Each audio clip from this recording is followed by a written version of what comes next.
halkan booqasho ku yimid wafdi uu hogaaminayo ra'iisul wasaaraha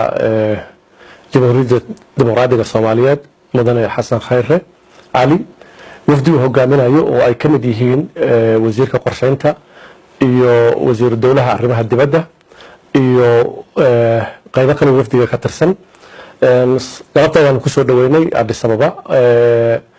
waxayna halkan u yimaadeen in booqasho gaaban oo muddo maalin ama laba maalin qaadan doonto ay ku joogi doonaan wadankan Itoobiya oo uu ku marti qaaday ra'iisul wasaaraha dalkan mudane Abiy Ahmed muhiimadda ugu weyn ee muxuu ahaa wafdiga prime ministerka halkan u yimidna waxay tahay in isu soo dhawaanshaha labada wadan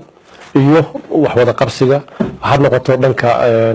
amaanka iyo nabadgelyada iyo xasiloonida gobolka ha noqoto mid gaar ahaaneed oo labada wadan ka dhaxaysa ha noqoto iskaashiga xagga ha noqoto waxbarashada kale oo dawladda Itoobiya ay scholarship ay siiso dawladda Soomaaliyeed iyo mid ugu weyn oo ah heshiis aha hore u jiray barnaamijkan uu ogaa oo ahayd in la sameeyo guddi isku dhaf ah oo high level ministerial committee ah oo labada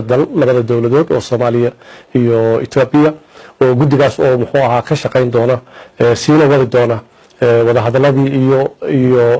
safgaradkii xukuumadda Soomaaliyeed madaxweynahana uu isagana sidoo kale